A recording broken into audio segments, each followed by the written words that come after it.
स्वागत है मेरे ज्ञान महारथियों। पिछली क्लास में हमने जाना कि कानून समाज की सबसे बड़ी ताकत है, लेकिन आज एक और बड़ा सवाल है। अगर कानून इतना जरूरी है तो इसकी शुरुआत आखिर हुई कहाँ से? क्या भगवान ने कानून बनाया? क्या किसी राजा ने बनाया? या क्या समाज ने खुद अपने नियम बनाए? आज हम लगभग 10,000 साल पीछे चलेंगे, जब न संसद थी, न संविधान, न अदालत, फिर भी लोग साथ रहते थे। कैसे? यही आज की सबसे बड़ी खोज होगी। तो अपनी नोटबुक खोलिए, क्योंकि आज हम लॉ की जन्म कथा पढ़ने वाले हैं। चलिए समय की इस ऐतिहासिक यात्रा की शुरुआत करते हैं और सबसे पहले समझते कानून का विकास यानी इवोल्यूशन ऑफ लॉ।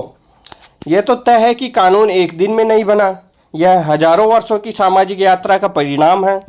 मानव सभ्यता के विकास के साथ साथ कानून भी विकसित होता गया। शुरुआत में लोग परिवार के नियम मानते थे, फिर गांव के नियम बने, इसके बाद राजा के आदेश कानून बने और आज लोकतांत्रिक देशों में संसद द्वारा बनाए गए कानून लागू होते हैं। इसे इस प्रकार समझते हैं, सबसे पहले परिवार, फिर समाज, फिर राजा, फिर संविधान, फिर संसद और अब आधुनिक कानून।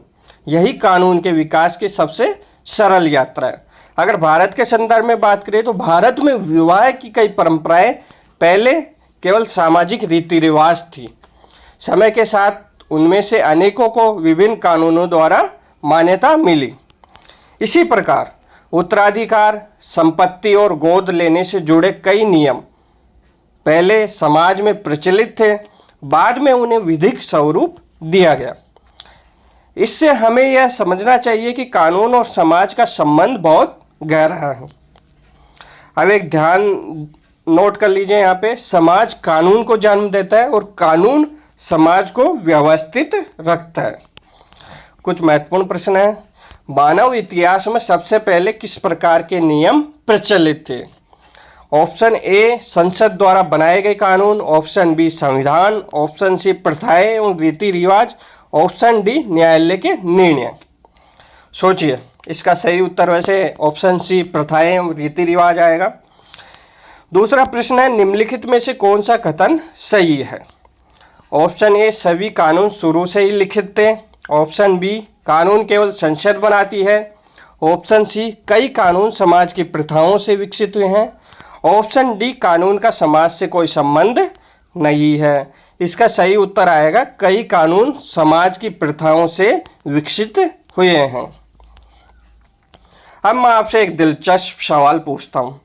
यदि कल से पूरे कॉलेज के विद्यार्थी यह तय कर ले कि हर शुक्रवार सफ़ेद कपड़े पहन कर आएंगे और सभी इसका पालन भी करें, तो क्या यह कानून बन जाएगा?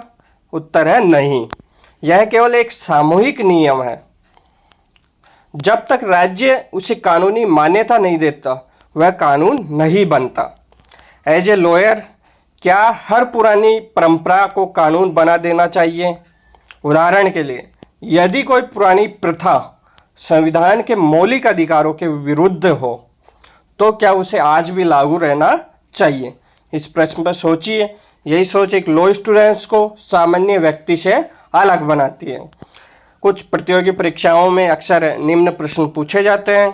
सबसे पहला प्रश्न है, कानून के विकास का संक्षिप्त इतिहास लिखिए। उसके बाद दूसरा प्रश्न है, प्रथा यानी कस्टम और कानून लॉ में क्या संबंध है? तीसरा प्रश्न है, आधुनिक कानून किन किन स्रोतों से विकसित हुआ है? तो मेरे ज्ञान महारथियों, आज आपने समझा कि कानून किसी एक दिन में नहीं बना। यह मानव सभ्यता के साथ साथ विकसित हुआ। पहले परिवार के नियम बने, फिर समाज की प्रथाएं, फिर राजाओं के आदेश और आज लोकतंत्र में संसद कानून बनाती है।